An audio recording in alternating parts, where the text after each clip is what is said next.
7 dark chosen ones who quietly defeat demons to save the earth.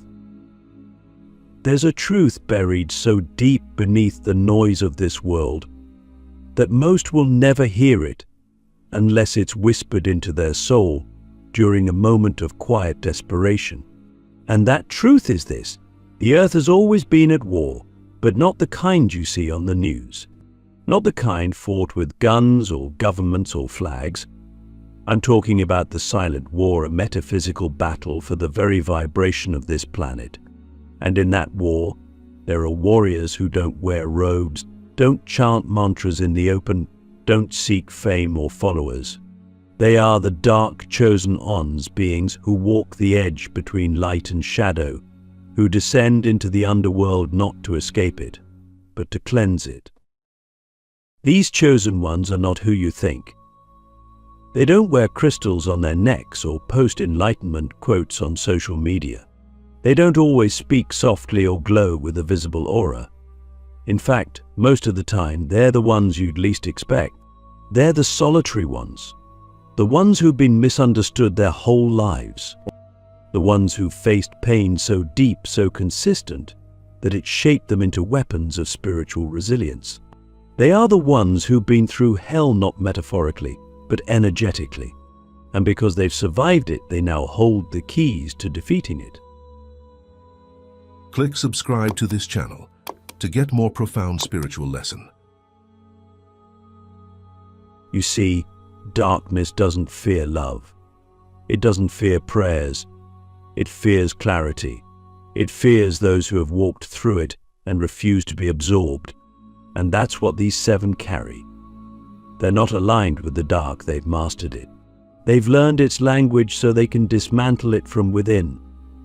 They're not of the light in the traditional sense. They're something older, more primal.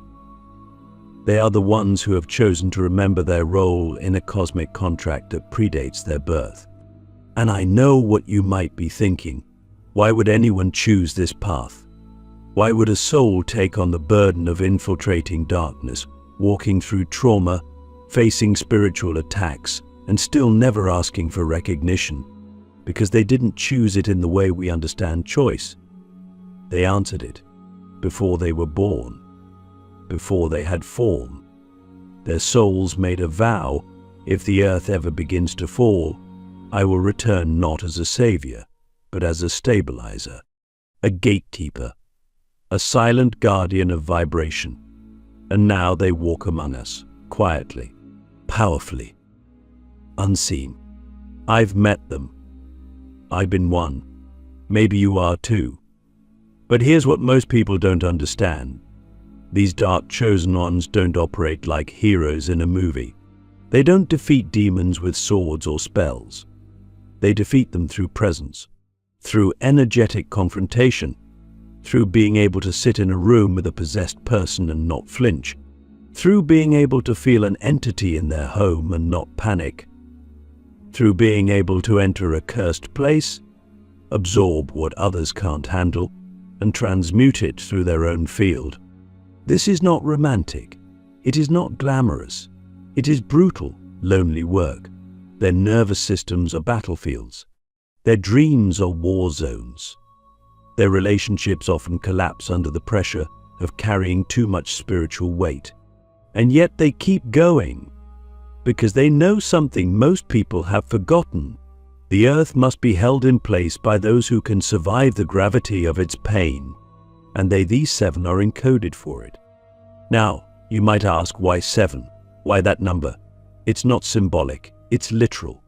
On every timeline where Earth has faced collapse, whether through spiritual decay, dimensional invasion, or vibrational degradation, there have always been 7 anchors. 7 souls scattered across the surface of the planet, each holding a different frequency grid. They don't know each other. They don't need to. But together, they form a sacred geometry, a living grid that stabilizes the Earth's core vibration. Each one carries a specific resonance. One holds grief, another holds rage, another holds time, another holds memory, another holds forgotten truths, another holds the void. And the last holds choice. Together they form a circle of containment around the most ancient darkness that still seeks to consume this realm. And if even one of them falls, the balance begins to shift, the earth begins to slide, and the demons that is, the real ones, not the cartoonish ones, begin to rise from the cracks humanity refuses to acknowledge. These demons don't always possess people in dramatic ways. Sometimes they possess systems, institutions, algorithms, addictions. They feed on frequency gaps, on betrayal, on fear loops, on shame spirals. And the dark chosen ones?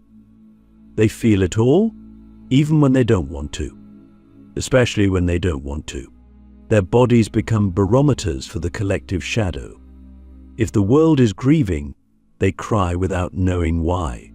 If the vibration dips, they get sick, heavy, anxious. Not because they're broken, but because they're connected. And that's the paradox. Their greatest strength looks like weakness to the untrained eye. Sensitivity, solitude, emotional depth. But these traits are not burdens. They are weapons. And when used with precision, they pierce through darkness in ways no external ritual ever could.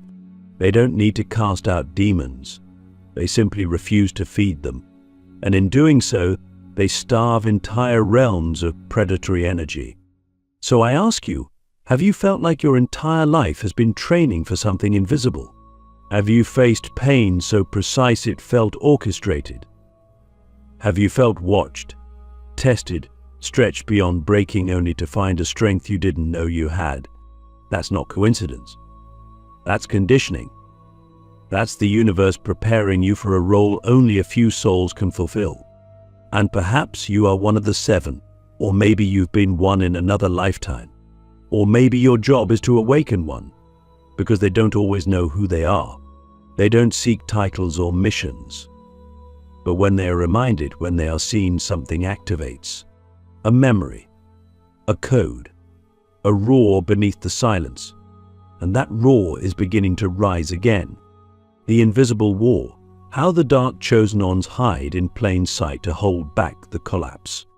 They walk among us. You've passed them on the street and never known. Maybe you've worked with one, loved one. Maybe you are one. But you wouldn't recognize them easily, because the dark chosen ones are masters of concealment, not because they are hiding in fear, but because they understand a truth that most never will. Visibility is vulnerability in a world ruled by illusion. They don't crave attention because they know attention bends energy. It distorts purpose. It creates noise around signal. And when you are holding the vibration of a planet on the edge of collapse, noise is fatal. So they live quietly, often painfully so. They take jobs that seem ordinary. They live in cities, forests, deserts scattered strategically by forces they can't always name, but somehow feel. Their lives are often marked by a strange pattern. They are pulled to people, places, and situations that seem disconnected on the surface, but later reveal themselves to be part of an intricate, energetic web. They're sent to places where the grid is weak, where trauma has imprinted itself into the land, where entities feed in silence. And what do? They don't announce anything. They don't perform. They simply become a tuning fork. They show up. They feel. They hold. They transform. This is the invisible war. It's not fought weapons. It's waged through frequency, through presence, through decisions made in quiet moments when no one is watching. While the rest of the world scrambles for status, followers, and validation, these 7 are neutralizing portals of chaos opened by unconscious masses. They're absorbing pain that doesn't belong to them. They're transmuting ancestral wounds that entire bloodlines are too afraid to face. They're snapping demonic contracts written in forgotten languages, contracts that were signed centuries ago, passed down through DNA, and now live as disease, depression, dysfunction. And they do it all while appearing normal, because that's the only way it works. The war is subtle, silent. If they were loud, they'd be targeted, not just by people, but by the forces that operate through people, the parasites of power, the shadows that wear suits and smiles, the energies that mimic light but operate through control. These forces don't want the seven revealed, because when one awakens, others feel it. And when all seven are activated at once, the grid shifts. This is not fantasy. This is ancient. These chosen ones are not special in the egoic sense. They are responsible. And with that responsibility comes a weight that few could carry. They are tested constantly, not by gods but by life itself. They are betrayed, rejected, misunderstood, because life knows it must forge them in isolation. Because only through solitude can they refine their field to the level necessary to hold the earth steady. They don't just fight demons in the archetypal sense. They fight the demon of apathy, the demon of fear disguised as logic, the demon of spiritual bypassing, the demon of comfort, and perhaps most dangerously, the demon of unworthiness, the one that whispers to them daily, "You're not doing enough. You're not strong enough. You're not ready." And yet they rise, not because they're fearless, but because they've made peace with fear. They've walked through it so many times it no longer defines them. It sharpens them. Have you ever wondered why certain people carry so much, even when it makes no sense? Why one person seems to always be the emotional container for others? Why someone is constantly tested, even though their heart is pure? That's not random. That's assignment. You're watching a chosen one in action. And the more pressure they endure, the more aligned they become until eventually they remember. Remembering doesn't happen in a flash. It happens in stages.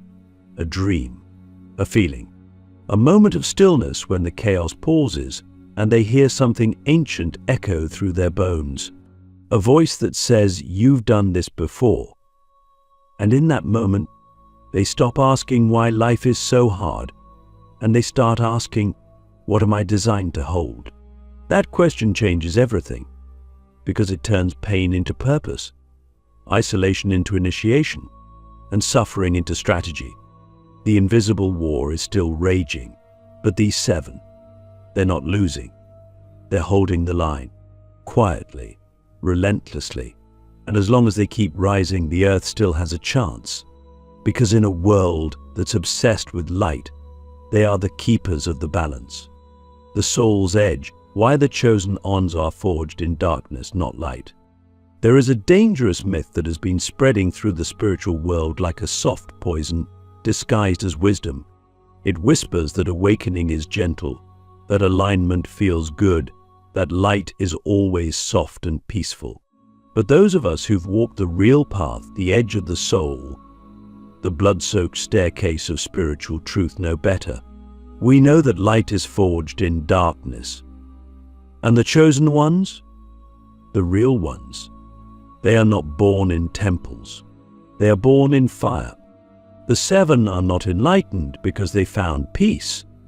They are enlightened because they stood at the edge of sanity, stared into the abyss of human suffering, and didn't look away. They've lost everything: friends, family, health, identity, and still they rise. Still they choose to stay. That is the mark of a true chosen one, not power, not perfection, but persistence. The refusal to collapse, even when collapse would be easier. The willingness to carry wounds like sacred relics, not because they enjoy the pain, but because they know those wounds are weapons. You see, nothing prepares you for spiritual war like trauma.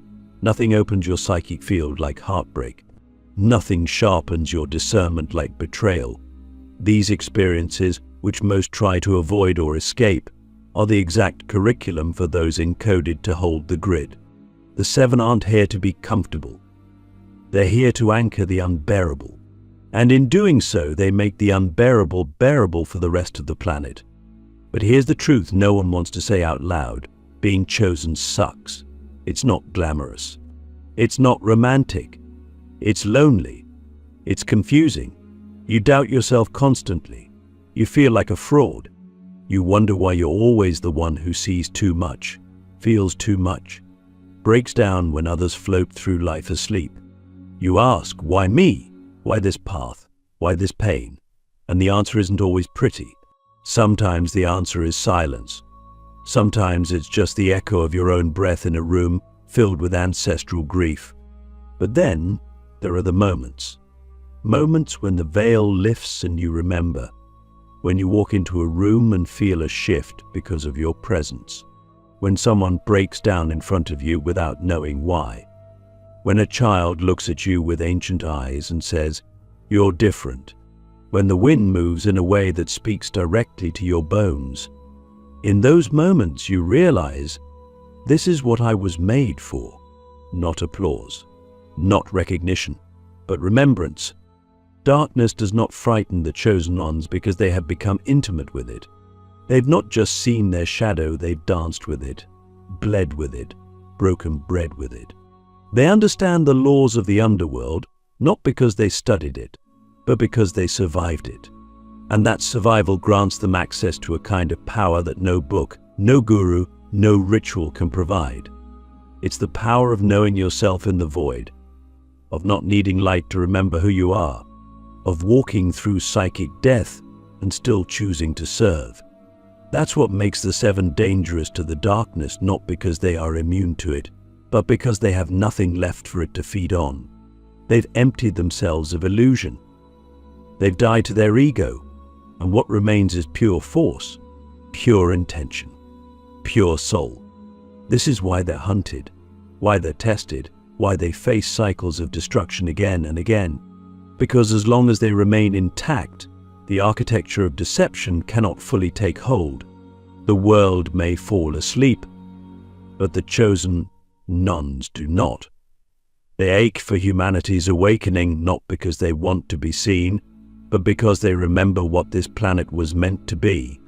They hold that memory like a flame inside their chest. And no matter how many times the wind tries to blow it out, they shield it with their own pain, their own prayers, their own blood, if they must. And you listening, if you've resonated with even a fragment of this, then maybe part of you has always known. Maybe you've felt something ancient inside you stirring. Maybe you've had dreams of places you've never been, of battles you've never fought, of wisdom you've never learned but somehow carry. That's not fantasy.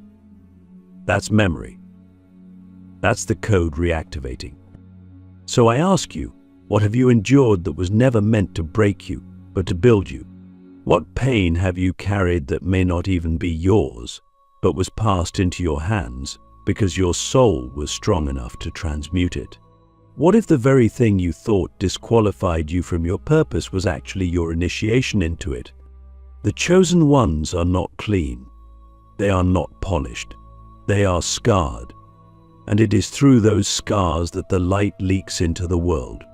That's how they defeat demons, not with chance, but with presence. With the frequency of someone who has already died and come back different. Someone who no longer fears the fall, because they are the ground others land on. And that is why they are still here, still breathing, still rising, not for glory, not for salvation, but for the earth, for the memory, for the final convergence that is coming, the final transmission, the moment the seven align and the earth remembers herself. There is a moment coming, not marked on any calendar, not predicted by psychics or stars. It will not be live-streamed, televised, or announced, but when it happens, the earth will feel it. The birds will fall silent. The winds will pause. The water will ripple without touch. And every soul who has ever held even a fragment of remembrance will stop, mid-thought, and know. Because in that moment, the seven will align, not physically, not geographically, but vibrationally. And when they do, the earth will remember herself. You see, this planet is not just a rock floating in space. She is a living, breathing record of consciousness. Every war, every birth, every prayer, every scream, it's all encoded in her body. And just like us, she forgets. She forgets her beauty, her purpose, her place in the great web of cosmic life. But she also remembers. And the seven, they are her memory keepers, her pulse holders, her final transmission points. When their frequencies converge, when each one fully steps into their role, no longer hiding, no longer doubting, the earth will receive a signal strong enough to pierce the veil of amnesia that has blanketed this realm for millennia. This is not prophecy. This is pattern. It's happened before. In lost civilizations we now call myths. In ruins that once held living codes. In temples that breathed. Each time humanity reached a tipping point between evolution and extinction, between awakening and collapse. And each time the seven incarnated. Different bodies, different names, same purpose, same pattern. They come not to save, but to hold open the choice. The choice between fear and sovereignty, between forgetting and remembering. And that is what's happening now. The earth is nearing the threshold again. You can feel it in the chaos, the despair, the numbing, the division. But beneath that noise, something ancient is stirring. A signal is pulsing through the grid, and the seven are beginning to respond. They're waking up not just spiritually, but strategically. They're being moved by dreams, by pain, by synchronicities that defy logic. They're being called to places, to people, to moments where their presence is not just helpful, but essential. Because the final alignment requires more than awareness. It requires action. This action doesn't look like revolution. It looks like resonance. One of them speaks a truth so raw it shatters timelines. Another forgives a soul so deeply it collapses karmic loops. Another stands in silence in a place of ancient blood and simply breathes. These are not grand gestures, these are frequency detonations, quiet, precise, irreversible. And when all seven do this in harmony, even if they never meet, even if they never know each other's names, something unlocks. A grid reactivates. A memory returns not just to them, but to the planet. Everything changes after that. The illusion does not vanish instantly, but it begins to crack. Systems start to fail not because they're attacked, but because they no longer resonate with the upgraded field. Old paradigms lose power. Lies lose traction. Souls begin to wake up who were never meant to. Children are born carrying wisdom they didn't learn. The earth shifts not in catastrophe, but in consciousness. And the demons? They lose their grip. Because their food, fear, division, despair no longer dominates the collective vibration. The field becomes too coherent, too clear. But here's the secret. The seven don't know exactly when this moment will happen. They don't wait for it. They become it. Every day, in every breath, they live as if the moment is already here. They love as if the earth is already healed. They speak as if the world is already listening. Because they understand that the moment isn't a date, it's a frequency. And the more they embody it, the closer it comes. So I ask you now, with everything we've uncovered together, what if you are one of them? And even if you aren't, what if your presence, your support, your awakening is the very thing one of them needs to remember who they are? What if your courage to live in truth activates their courage to hold the line? What if we are not just watching this unfold, but we're meant to participate in it? You don't need to be one of the seven to matter, but you do need to remember. Remember your own power, your own voice, your own role in this great unfolding. Because when the seven finally align, the earth will not just be saved, she will sing. And that song will echo through dimensions, through time, through every soul that ever forgot who they were. And in that moment you will know you were never just watching history. You were history. You were part of the miracle. You were chosen to not to carry the weight, but to carry the witness. To see it, to feel it, to remember it. The earth is not dying. She is reawakening. And the seven, they are already here. Listen closely. Ace. The transmission has begun.